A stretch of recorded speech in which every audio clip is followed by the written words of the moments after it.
make this video really short and sweet, just because the conversation keeps coming up about coming from money and my family having money and this whole thing. And I just want to say, like, coming from the most rural spot, and arguably in one of the most rural spots in America, was not a wealthy town, and having gone to a boarding school where I didn't even know I was going, or didn't have any concept of, and got financial aid for it because my uncle worked in the administrative building, and also being completely alienated from all the kids who already knew each other from New York City. I had such a tough time there because everyone knew how much money everyone had. So unfortunately, my experience every day was having people call me WT from LP, white trash from Lake Placid. So I'm just saying, this constant narrative, when my parents were arguing about money every single day, and my dad working as a woodworker and in real estate, and my mom working in special education, like, although he bought domain names later on, it doesn't mean that they were worth anything until more recently. So he was eccentric and amazing and ahead of his time in terms of what he was doing, but it doesn't mean that there was any money for us or to be made at the time. So I didn't even have any experience having anything until I was 26 and made my own money. I was living in a hostel on 17th Street when I played Saturday Night Live. And how I played Saturday Night Live is because I had gotten a publishing deal in Germany, Austria, Switzerland, in the gas territories. So it's just very challenging, because I think had we had money, I would have had a completely different experience and not fought so hard to be a singer, probably to my detriment, because I didn't want me or my family to struggle financially. Like, the music that comes from me comes from a place at that time of concern that we would not have money. That's the experience that I know. I didn't know anyone who had money until I went to a private school where I couldn't even make any friends except my roommate Christina and a couple girls, Annie and Jen, who accepted me and were cool.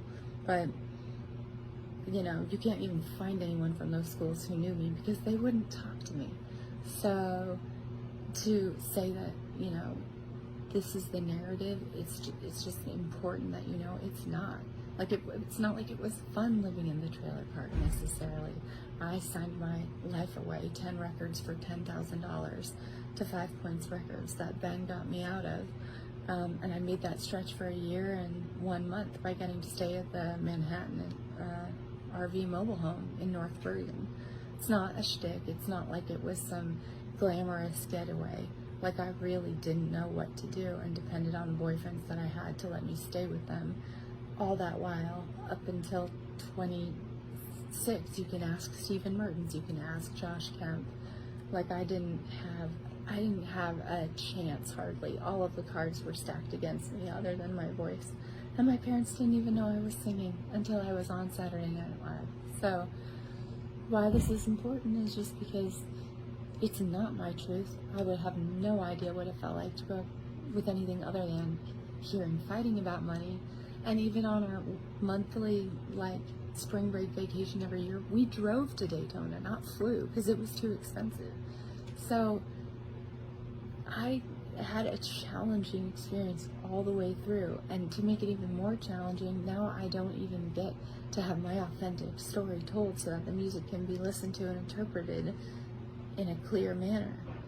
So that's my spiel. You know, it's been going on for 13 years now.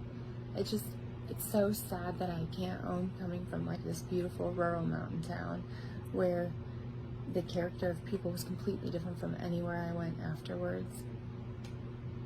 It's actually disrespectful to me and to my town, where we worked so hard, and where I myself worked 4 jobs at a time just to even be like, if you want to know, why don't you go to my local town? Why don't you ask them? Like, they knew I got sent away. They knew it was on financial aid. There's no fact that checks out like that it wasn't.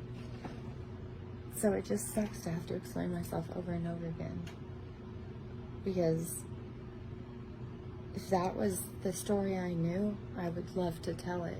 I wish it was, honestly. Things would have been so much better.